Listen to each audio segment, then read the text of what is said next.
Gautam neuro care brain stroke migraine fits brain and spine surgeries కి best neuro surgeon. గత దశాబ్ద కాలంగా cricket ఇన్నింగ్స్తో దేశవ్యాప్తంగా క్రికెట్ అభిమానులను అలరించిన మన తెలుగు తేజం భారత మాజీ క్రికెటర్ అంబటి రాయుడు గారు ఇప్పుడు రాజకీయ ఇన్నింగ్స్ని మొదలుపెట్టబోతున్నారు. ఈ మధ్యనే అధికార వైసీపీ సీఎం గారి ఆధ్వర్యంలో ఆయన పార్టీలో జాయిన్ అయ్యారు. ప్రజలకు సేవ చేయాలన్న లక్ష్యంతో 97 ఫస్ట్ క్లాస్ మ్యాచ్లు, 55 వన్డే మ్యాచ్లు, 3 సెంచరీలు, 10 హాఫ్ సెంచరీలు, 124 నాట్అవుట్గా రికార్డ్. ఇవన్నీ ఆయన క్రికెట్లో రికార్డ్స్. ఇప్పుడు బ్యాట్ పక్కన పెట్టి పొలిటికల్ జెండాని పట్టుకుంటున్నారు. అయితే ఈ మధ్య మనకు తెలుసు వైసీపీలో జాయిన్ అయ్యారు, అది కూడా సీఎం గారి సమక్షంలో. కానీ ఇక్కడ జాయిన్ అయిన తర్వాత ఆయన కేవలం స్టార్ క్యాంపెయినర్గా ఉంటారా, లేక ఎన్నికల బరిలో దిగుతారా? ఒకవేళ దిగితే పార్లమెంటుకా, అసెంబ్లీకా, అసలు ఎక్కడి నుంచి తన పొలిటికల్ ఇన్నింగ్స్ స్టార్ట్ చేయబోతున్నారు? ఇవన్నీ ఆయన మాటల్లోనే ఇప్పుడు తెలుసుకుందాం. నమస్తే అండి రాయుడు గారు. చాలా హ్యాపీగా ఉంది మిమ్మల్ని ఇక్కడ చూడడం. ఒకప్పుడు క్రికెట్ స్క్రీన్ మీద చూసేవాళ్ళం మిమ్మల్ని క్రికెట్ కోసం. ఇప్పుడు మా ఎదురుగుండా ఒక పొలిటికల్ లీడర్గా ఎంట్రీ ఇచ్చారు. ఇది కొంచెం డిఫరెంట్ సబ్జెక్ట్ చెప్పాలంటే. రాజకీయాలు వేరు, ఆటలు వేరు, క్రీడలు వేరు. ఆ జీవితం వేరు, ఈ జీవితం వేరు. ఎలా బ్యాలెన్స్ చేయబోతున్నారు? ఇంకా అంటే వదిలేసినట్టేనా పూర్తిగా? ఎస్ మేడం, లాస్ట్ ఇయరే రిటైర్ అయ్యాను. లాస్ట్ ఐపీఎల్ లాస్ట్ మ్యాచ్ అని కూడా దాని ముందే ప్రకటించి చెప్పేశారా? చెప్పి రిటైర్ మెయిన్ ప్రజాసేవ కోసం అని చెప్పి రావటం జరిగింది. మనకి వైసీపీ సిద్ధాంతాలు నచ్చి జగన్ గారు మెయిన్ ఫీల్డ్స్ ఆఫ్ ఎడ్యుకేషన్ కానీ ఆరోగ్యం కానీ చాలా ఇన్స్పిరేషనల్గా, నేను చాలా స్కూల్స్ కాలేజెస్ తిరిగినప్పుడు కూడా మన యువత ఎంతో బాగుపడుతున్నారు, ఎంతో మంచి స్థాయికి కూడా వెళ్తారు, ఫ్యూచర్ వాళ్ళకి చాలా బాగుంటుందని నేను నమ్మి నేను కూడా అండగా ఉండి తోడుగా ఉండి వాళ్ళకి ఇంకా అన్ని రంగాల్లో కూడా మనం ముందుకు తీసుకెళ్ళాలి స్టేట్ని యూత్ పరంగా అని చెప్పి జాయిన్ అవటం జరిగింది. మీరు ఇప్పటికే గుంటూరు ఆ చుట్టుపక్కల ఏరియాస్లో చాలా రకాలైనటువంటి సామాజిక కార్యక్రమాలు, సేవా కార్యక్రమాలు చేస్తూ ఉన్నారు. ఇది ఎవరు బయటికి తెలియదు అసలు. మాది పర్సనల్గా మీడియా కాబట్టి మాకు తెలుస్తాయి అన్నీ. నార్మల్గా అయితే పబ్లిక్కి తెలియదు అసలు ఎవరికి కూడా. ఎందుకు బయటికి రాకుండా కామ్గా కూల్గా అలా చేసుకుంటూ పోతున్నారు? అంటే ఇప్పుడు యూత్ పాలిటిక్స్కి వచ్చినప్పుడు పాలిటిక్స్ కూడా కొద్దిగా మనం చేంజ్ చేయాలి కదా. సో అందరికీ తెలియాల్సిన అవసరం ఏముంది? మనం మంచి పని చేస్తే ఆటోమేటిక్గా ఎవరైతే బెనిఫిషియరీ ఉన్నారో ఎండ్ ఆఫ్ ద డే వాళ్ళు ఆనందంగా ఉండాలి, మనం చేసే పర్పస్ వాళ్ళు హ్యాపీగా ఉండాలి, అక్కడ ఒక పాజిటివ్ డిఫరెన్స్ అవ్వాలనే చేస్తాం తప్ప మనం డప్పు కొట్టుకుని బయటకు వచ్చి ఉపయోగం ఏముంది? కానీ గ్రేట్ అండి అది నిజంగా. అంటే ఏ మోటో లేకుండా మీరు చేశారు ఈ 6 నెలల పాటు. ఇప్పుడు మీరు రాజకీయాల్లోకి రావటం నిజంగా శుభ పరిణామం. మీరు అన్నట్టు యూత్ రావాలి రాజకీయాల్లోకి. మీరు జాయిన్ అయినప్పుడు మీ పక్కకే నారాయణ స్వామి గారు ఉన్నారు, తర్వాత మిథున్ గారు ఉన్నారు, చాలా హేమాహేమీలు. అలాంటి వాళ్ళు మీ పక్క నుండి మిమ్మల్ని జాయిన్ చేశారు. చాలా ప్రయారిటీ, చాలా ఇంపార్టెన్స్ మీకు జగన్ గారు ఇస్తున్నారు. ఎందుకో తెలుసుకోవచ్చా? అంటే ప్రయారిటీ అని కాదు మేడం, ఆయనకి లోపల కాన్ఫిడెన్స్ వచ్చింది. జెన్యున్గా సర్వీసు, జెన్యున్గా ఒక పాజిటివ్ డిఫరెన్స్ చేయడానికి వచ్చాడు. అంటే ఇంటెన్షన్స్ ప్యూర్గా ఉన్నాయి. It is about politics for the society. అంటే జనాల్లో ఉండి జనాల్లో తిరుగుతూ జనాల కోసం పనిచేయాలనే ఉద్దేశంతో వచ్చాడు కాబట్టి ఈజ్ ఆల్సో వెరీ హ్యాపీ. అందుకే అంత ఇంపార్టెన్సా మీకు? అంతే కదా మేడం. అంటే మనము వర్క్ అనేది మనం వండి చేయాలి. అంటే it is a 24/7 job politics. ఎందుకంటే జనాల లైఫ్స్, దేర్ ఫ్యూచర్, వాళ్ళు ఎన్నో ఆలోచించి మన రెస్పాన్సిబిలిటీ మన చేతుల్లో పెడతారు. So that is an added huge responsibility. ఇది తప్ప ఇంకా వేరే ఏమీ ఫోకస్ లేకుండా మనము చేయాలి మేడం. వాళ్ళు అంటే that is what even people expect కదా. మీరు ఐపీఎల్లో అక్కడ ధోని గారు మీకు క్రికెట్ క్యాప్టెను, ఇక్కడ పొలిటికల్గా ఈయన క్రికెట్ క్యాప్టెను. వీళ్ళిద్దరి మధ్యన డిఫరెన్స్ చెప్పండి, ఈ ఇద్దరు క్యాప్టెన్ల మధ్య. అంటే డిఫరెన్స్ వాళ్ళల్లో అంటే మెయిన్ ప్రెషర్ సిచ్యువేషన్స్లో చాలా కామ్గా ఉంటారు. ఎన్ని అంటే సెట్ బ్యాక్స్ వచ్చినా కూడా గట్టిగా నిలబడి మంచి పాజిటివ్ కాన్ఫిడెన్స్తో ముందుకెళ్తారు. ఇక యాజ్ యూజువల్ నేను I always been a team player madam. So మనం టీం గెలవడం కోసము మనం డెఫినెట్గా I always give my best కాబట్టి ఈవెన్ దిస్ ఇన్నింగ్స్లో కూడా ఐ గివ్ మై బెస్ట్. నేను అడిగింది మీ గురించి కాదు, వాళ్ళిద్దరికి డిఫరెన్స్ చెప్పమని అడిగా. ఆ క్యాప్టెన్కి ఈ క్యాప్టెన్, చెన్నై సూపర్ కింగ్ క్యాప్టెన్కి తర్వాత ఇప్పుడు మీ పొలిటికల్ పార్టీ క్యాప్టెన్ జగన్ గారికి, అక్కడ ధోని గారు, ఇక్కడ జగన్ గారు, వీళ్ళిద్దరు డిఫరెన్స్ చెప్పమన్నా. డిఫరెన్స్ ఏం లేదు మేడం, సిమిలారిటీస్ చాలా ఉన్నాయి. అవునా? అంటే ఇద్దరు visionaries, okay. So they have a very long term vision. ఇప్పుడు జగన్ గారు కూడా మనకు సంక్షేమ పథకాలు అన్నీ పెట్టినవి కూడా it is because of long term poverty elimination కోసమే. Mm. అది ఈరోజు ఏదో మనము వాళ్ళ అకౌంట్లో డబ్బులు వేస్తున్నాము అంటే దాని అర్థం ఏంటి, వాళ్ళ చదువు కోసం వేస్తున్నాము, వాళ్ళ ఇల్లు గడవటం కోసం వేస్తున్నాము, వాళ్ళ ఫ్యామిలీ హ్యాపీగా ఉంటాం అంటే వాళ్ళ పిల్లలందరూ కూడా నెక్స్ట్ జనరేషన్ వచ్చే వాళ్ళు మంచి స్థాయికి వెళ్ళి, సో అప్పుడు ఇంకా వాళ్ళకి అవసరం ఏముంటుంది సంక్షేమ పథకాలు. అదే కాకుండా డెవలప్మెంట్ కూడా ఇప్పుడు సర్ చేస్తున్నాయి, ఎన్నో కాలేజెస్ వస్తున్నాయి, ఇండస్ట్రీస్ వస్తున్నాయి, రకరకాలు మనకు వస్తున్నాయి, పోర్ట్స్ వస్తున్నాయి. కొద్దిగా ఓపిక బట్టి టైం బట్టి ఆయన విజన్ కూడా లాంగ్ టర్మ్ కాబట్టే is doing all that. Short term vision ఉంటే ఈ రోజు ఏదో మ్యాజిక్ ఏదో చేసి ఓట్ కోసం కాదు కదా. Is actually genuinely believing that all these things that he's doing, ఇవన్నీ కూడా మనకి లాంగ్ టర్మ్ వెళ్ళి మన స్టేట్ వాళ్ళందరూ కూడా మంచి ఫ్యూచర్ ఉంటుందని.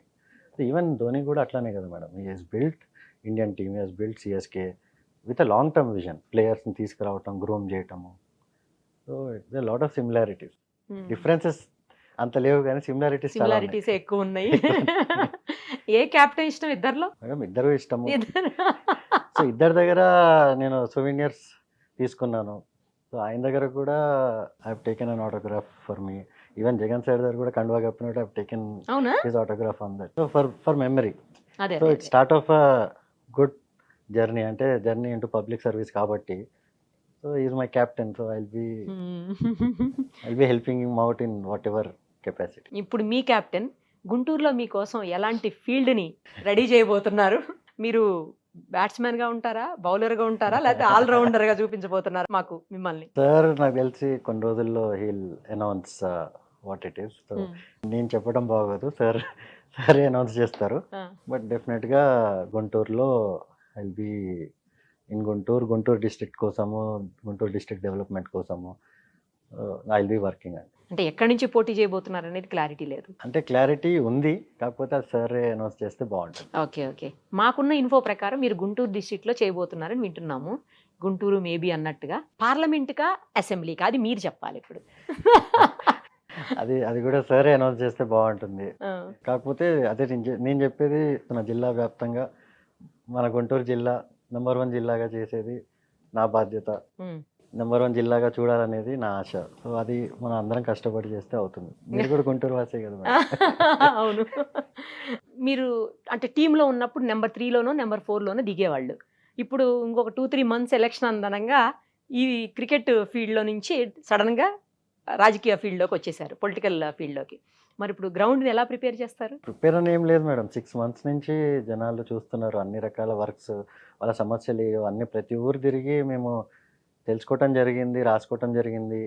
సో వాళ్ళకి ఏం కావాలి, వాళ్ళు ఏమి ఎక్స్పెక్ట్ చేస్తున్నారు, సో మనమైతే ఏ విధంగా డిస్ట్రిక్ట్ డెవలప్ అయితే బాగుంటుంది, ఎక్కడ ఏ ఇండస్ట్రీస్ రావాలనుకుంటున్నారు, సో అవన్నీ కూడా మొత్తము నేను పరిశీలన చేశాము, మొత్తం తిరిగాము, అన్నీ తెలుసుకున్నాను మేడం.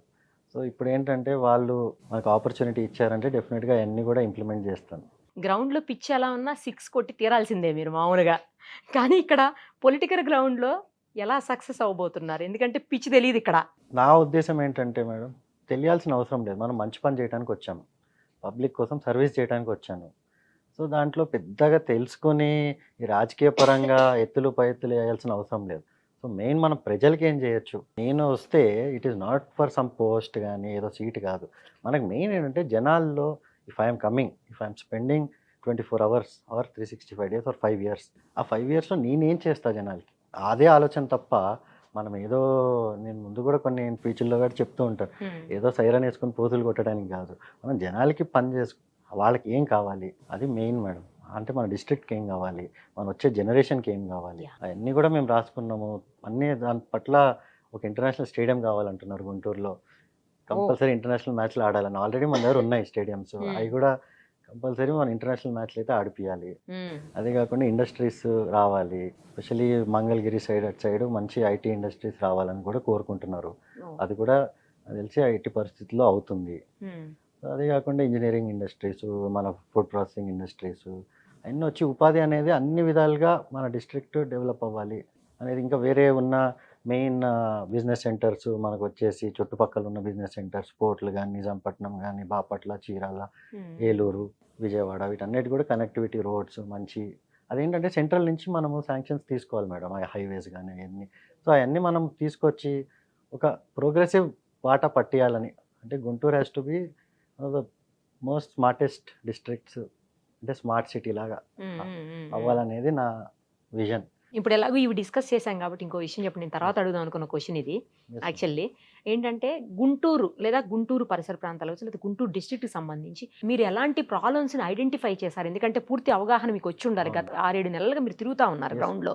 సో ఎలాంటి సమస్యలు మీరు గుర్తించగలిగారు అక్కడ? అంటే సమస్యల కంటే ఎక్కువ వాట్ దే వాంట్ అనేది వాళ్ళు అడుగుతున్నారు madam. Especially rural godowns mostly paddy మనకి చిల్లీస్ అంటే అవి హార్వెస్ట్ చేసిన తర్వాత for few days cold storage కడుగుతున్నారు. కోల్డ్ స్టోరేజ్ కాదు నార్మల్ గోడౌన్స్ కూడా లేవా? అవి లేవా అండి? ఉన్నాయండి. కొన్ని ఇంకా అడిషనల్ గా కావాలని కొన్ని ఫుడ్ ప్రాసెసింగ్ పరిశ్రమలు వస్తే బాగుంటుందని సో అది మనం తీసుకురావడానికి ఒక ఫుడ్ పార్క్ లాగా అంటే డిఫరెంట్ అంటే మన వాల్యూ యాడెడ్ అంటే ఫుడ్ ఇండస్ట్రీలో వాల్యూ యాడెడ్ ప్రోడక్ట్ తయారు చేసేటట్టు ఇండస్ట్రీస్ అది కాకుండా ఐటీ పరిశ్రమలు మంగళగిరి సైడ్ ఇట్లైనా విజయవాడ అనౌన్స్ అయింది.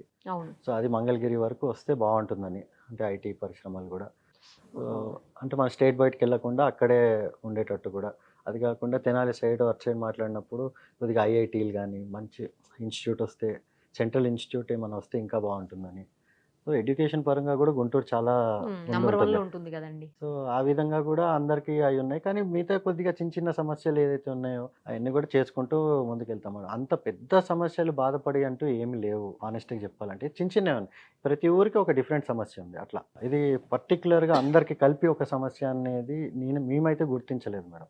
సో ఐడెంటిఫికేషన్ అయితే అయిపోయింది కదా, వేటి మీద మనం దృష్టి సారించాలి. అవును మేడం, అదైతే 100% మంచి క్లారిటీతో ఉన్నాం. అంటే ఏ ఏరియాలో ఏం అవసరం ఉంది, వాళ్ళకి ఏం ఎక్స్పెక్ట్ చేస్తున్నారు. ఇప్పుడు ఆ పల్నాడు ఏరియా ఉంది. పల్నాడు ఏరియాలో కొద్దిగా వాటర్ ఇష్యూస్ అయి ఉన్నాయి. ఏది మనకి సాగర్ కెనాల్ది అది కొద్దిగా అవి అయిపోయిన తర్వాత కూడా వాళ్ళకి వడ్లకు కూడా కరెక్ట్ రేట్లు రాకపోవటము, గిట్టుబాటు ధర వస్తుంది కాకపోతే ఇంకా కొద్దిగా ఎక్స్పెక్ట్ చేస్తున్నారు. అదేంటంటే మెయిన్ సీడ్ కంపెనీస్తో వాళ్ళకి డైరెక్ట్ టైఅప్ అయింది అనుకోండి. So it will be much more beneficial for them. So ఇట్లాంటి చిన్న చిన్న ఏరియా వైజ్ అంటే ప్రాబ్లమ్స్ అని కాదు, వాట్ కెన్ బి బెటర్ అనేది గోయింగ్ ఫార్వర్డ్ చాలా మంది చెప్పడం కూడా జరిగింది. చిన్న చిన్న ఇష్యూస్ అండి ఇప్పుడు మీరు చెప్పిన అన్ని కూడా సార్ట్ అవుట్ చేయదగ్గవే అంటే గోయింగ్ ఫార్వర్డ్ అన్ని ప్రోగ్రెసివ్ అంటే కన్స్ట్రక్టివ్ ప్రాబ్లమ్స్ అని కూడా కాదు, కన్స్ట్రక్టివ్గా మనం ఎట్లా ముందుకెళ్ళొచ్చు అనేది వాళ్ళు మనకి ఇస్తున్న అడ్వైస్.